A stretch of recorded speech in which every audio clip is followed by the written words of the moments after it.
اور یہ بھی بیان فرمائیں کہ یہ جو تراویح کی نماز ہے یہ کتنی رکھتے ہیں؟ کوئی کہہ رہا ہے کہ 8 رکھتے ہیں، کوئی کتنی رکھتے ہیں، کوئی 20 کہہ رہا ہے، تو یہ بتا دیں کہ یہ ہے کتنی رکھتے ہیں جو تراویح کی نماز ہے؟ یہ بھی ماشاءاللہ آپ نے اچھا سوال کیا ہے۔ ہمارے جو متون ہیں یعنی ہدایہ دیکھ لیں، ہدایہ تو اس میں بھی انہوں نے 20 ہی تراویحوں کی وضاحت فرمائی ہے کہ 20 ہی تراویحیں پڑھنی ہیں، یعنی جو احادیث مبارکہ میں آیا ہے۔ سیدنا فاروق اعظم رضی اللہ تعالی عنہ سے لے کر اب تک 20 ہی تراویحیں، اور پیچھے حدیث پاک بھی اس پہ موجود ہے۔ لیکن یہاں دیکھیں متن جو ہے وہ کیا ہے، وہ کہتے ہیں کہ فیصلی بہم امامہم 5 ترویحات فی کل ترویحۃ تسلیمتان۔ وہ فرماتے ہیں کہ امام جو ہے نماز پڑھائے تراویح کی تو 5 ترویح فی کل ترویحۃ، اور ہر ترویح میں 2 سلامتی ہوں، 2 سلام، یعنی ہر ترویح میں 2 سلام ہوں۔ تو کتنے ترویح بڑھائے؟ 5۔ تو ایک ترویح تو ہوتا ہے 4 رکعت کا، 2 رکعت کا ترویح تو نہیں علامہ صاحب، 4 رکعت کا ترویح، تو اسے کیا اس کے بعد آرام کرنا، اور پھر سلام پھیر دی، پھر 4 رکعت، پھر دوسرا ترویح، پھر 4 رکعت، پھر تیسرا، پھر 4 رکعتیں، پھر چوتھا ترویح، پھر 5 رکھتے، تو پوری ہی 5 ترویحات ہوئے۔ کتنے؟ 5۔ تو اب دیکھیں یہ 2 کریں تو پھر کیسے یہ ترویح بنے گا؟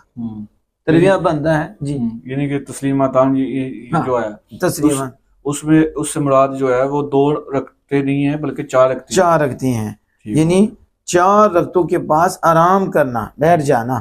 اور اس کی مقدار کتنی لکھی؟ وَيَجْلِسُ بَيْنَ كُلِّ تَرْوِيحَتَيْنِ مِقْدَارَ تَرْوِيحَةٍ، یعنی ہر ترویح کے درمیان ایک ترویح کی مقدار بیٹھیں، ایک ترویح کی مقدار ہر ترویح کے درمیان بیٹھیں۔ آپ ایک ترویح کی مقدار تو باقی میں بھی رکھیں۔ لوگوں کی حالات دیکھے جاتے ہیں کہ لوگ تھکے ہوتے ہیں، اب وہ لوگ نہیں ہیں، وہ اتنا ذوق و شوق نہیں ہے، وہ جسم کی وہ حالت نہیں ہے، اس لیے تھوڑی دیر کے لیے بھی وہ تسبیح پڑھ کے تو پھر کھڑے ہو جاتے ہیں۔ تو جب جتنی پہلی مقدار میں بیٹھے پھر آگے بھی اتنا ہی بیٹھ جائیں، مگر اس سے زیادہ بھی بیٹھا جا سکتا ہے، لیکن لوگوں کے حالات کے پیش نظر گنجائش ہوتی ہے۔ تو پھر انہوں نے فرمایا پھر ثم یوتر بہم، پھر ان کے ساتھ وتر پڑھے، پھر ان کے ساتھ وتر پڑھے، یعنی وتر الگ ہے۔ یہ 20 تراویحیں ایک ہوئی اور اس کے ساتھ وتر بھی الگ ہوا۔ تو بعض لوگ جو ہے نا وہ کہتے ہیں جی 10 8 کتنی 8 تراویحیں کا قول کرتے ہیں۔ بڑا دکھ ہوتا ہے ان لوگوں کی باتیں سن کے۔ وہ ویسے کہتے ہیں کہ جی سعودیہ، کہتے ہیں مکہ، پھر کہتے ہیں مدینہ۔ ہم نے کہا چلو آپ مکہ والوں کی مان لو، ٹھیک ہے، جب کوئی مسئلہ بنتا ہے تو آپ مکہ کا حوالہ دے دیتے ہو، حالانکہ وہ کوئی حجت تو نہیں ہے، حجت تو قرآن ہے، آمینہ کے لال کا فرمان ہے، اجماع اور قیاس ہے۔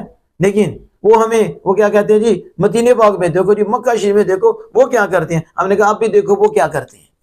ہم کہتے ہیں لوگوں کو آپ آنکھیں کھولو، صدیوں سے 20 تراویحیں پڑھی جا رہی ہیں، صحابہ سے لے کر اب تک 20 تراویحیں پڑھی جا رہی ہیں، ائمہ دین سارے کے سارے، بلکہ 20 سے بھی اوپر ہیں، امام اعظم، امام مالک، امام شافعی، امام احمد بن حنبل۔ بتائیں کوئی بھی ایسا امام ہے جس نے کہا ہے کہ 8 تراویح ہوں؟ کوئی بھی ایک بتا دیں۔ ایسی بات نہیں ہے، لوگوں کو کوئی کچھ ثواب لینے دیجئے، اللہ کی عبادت کرنے دیجئے، 8 سے 20 تک جانے دیجئے، انہیں زیادہ نور ملے، زیادہ ان پہ کرم ہو۔ تو کیا وہ سارے لوگ غلط تھے؟ وہ سارے ائمہ دین غلط تھے؟ مجتہدین غلط تھے؟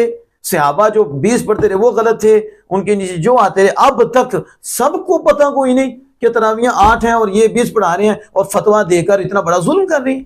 آپ سوچ سکتے ہیں؟ میرے آقا تو جہاں صلی اللہ علیہ وسلم نے فرمایا میری امت گمراہی پر اکٹھی نہیں ہوگی، علماء حق گمراہی پر اکٹھے نہیں ہوں گے۔ یہ جس کو اچھا سمجھیں گے خالق کائنات کے نزدیک بھی اچھا ہوگا۔ تو پیچھے حدیث پاک موجود ہیں۔ اللہ جل وعلا سے دعا ہے کہ ہمیں عمل کی توفیق عطا فرمائے۔